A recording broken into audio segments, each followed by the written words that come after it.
toutes et à tous. Voici une petite vidéo dans le but de rebooster un peu les personnes qui se sont investies sans compter dans l'espoir d'un renouveau politique et démocratique et qui commencent à désespérer que cela puisse se produire un jour.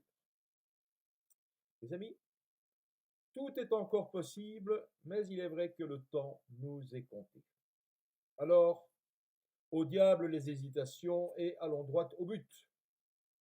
Car il est vrai qu'en vertu des politiques qui ont été menées par nos gouvernements, et même si ceux-ci en minimisent les effets ou s'en dédouanent, l'avenir est de plus en plus préoccupant, ce que confirment plusieurs spécialistes qui nous prédisent déjà que demain sera pire qu'aujourd'hui.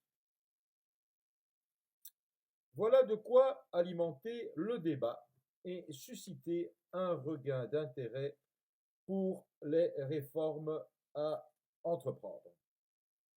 Mais revenons-en, si vous le voulez bien, à l'opinion générale de nos concitoyens qui, selon les sondages, remettent en cause le système politique qui régit notre société et qui espèrent un vrai changement sans savoir toutefois comment s'y prendre.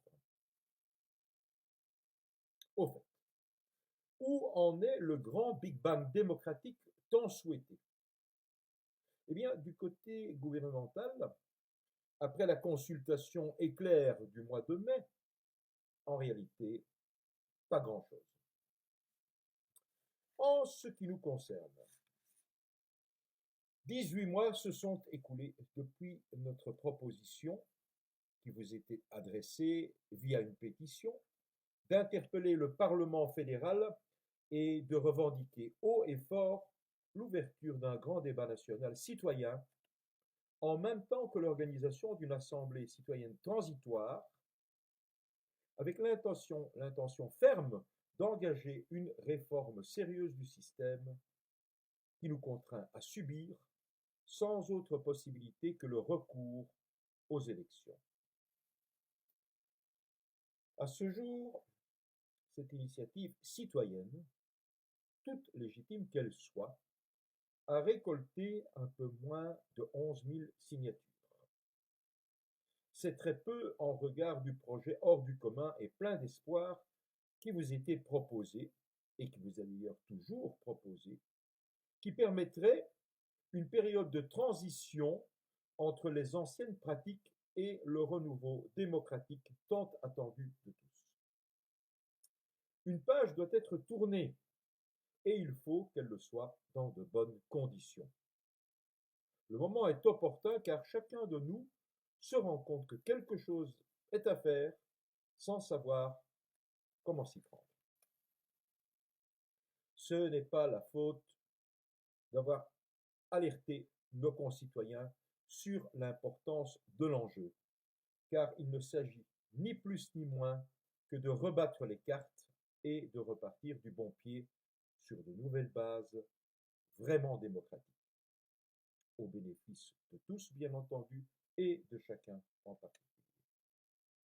Notre intention était, et est toujours d'ailleurs, de dépasser cette pétition et de nous fédérer autour du projet de réforme de la Constitution. Autrement dit, de coordonner nos actions pour in fine réformer ce système de la façon la plus démocratique possible. Nous sommes maintenant à 365 jours de la révision de la Constitution et à 365 jours des élections. Quand on sait que c'est la Constitution qui organise notre vie en société et qui attribue tous les pouvoirs de décision au gouvernement et aux partis, autrement dit, qui nous prive de tout pouvoir, et que les élections ne font que perpétuer le système, on est en droit de s'étonner du peu de réceptivité de cette initiative citoyenne. À vrai dire, cette Constitution, vieille de 200 ans, n'a jamais été ratifiée par les citoyens et fait de nous les esclaves d'un système auquel nous n'avons pas souscrit. Nous devons donc nous libérer de ces chaînes qui entravent notre souveraineté. Ainsi, quoi qu'en disent nos amis constitutionnalistes, et quelles que soient les procédures de révision visées par l'article 195 de cette Constitution, procédure d'ailleurs indépendante de notre volonté, il ne fait aucun doute qu'avec un peu de bonne volonté de la part de nos représentants, si la pression populaire est suffisamment forte, comme ce fut le cas en Islande en 2012, ceux-ci disposent de plusieurs combinaisons possibles pour nous permettre de mener à bien notre projet d'émancipation. La panoplie dont ils disposent est assez vaste et s'étend des décrets, ordonnances, arrêtés de loi, aux pouvoirs spéciaux et même jusqu'aux lois d'exception, y compris la suspension momentanée de la Constitution. Tout est donc possible aujourd'hui, pourvu qu'on le veuille vraiment. Nonobstant ce fait, comment pourrait-on, oserait-on, interdire au peuple le droit de revendiquer sa souveraineté alors que l'on ne cesse de clamer que nous sommes en démocratie? Je vous le demande. Dès lors, fort de cette légitimité, redoublons d'efforts pour faire valoir nos droits de souveraineté. Affichons sans crainte notre détermination pour obtenir cette reconnaissance. Et cette 7e réforme de la Constitution, programmée pour 2024, est une étape importante de notre histoire que nous ne pouvons négliger. Quant aux élections, nous savons quoi en penser, car à moins d'obtenir la confiance d'une majorité de nos concitoyens et pouvoir appliquer son programme dans sa totalité, nous savons pertinemment qu'il sera très difficile de sortir du cadre qui nous est imposé. La Constitution nous en empêche.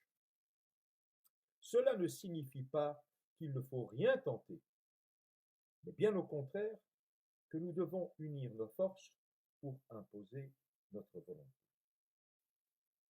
Cette vidéo s'adresse donc aux fidèles des premiers jours, mais aussi aux indécis, qu'ils soient administrateurs de groupes, gilets jaunes, membres d'associations ou simples citoyens, mais aussi aux médias alternatifs, qui manifestent régulièrement leur insatisfaction face aux dérives du système et qui se sont montrés, faut-il dire, assez réservés en regard de ce projet de réforme initié par le peuple.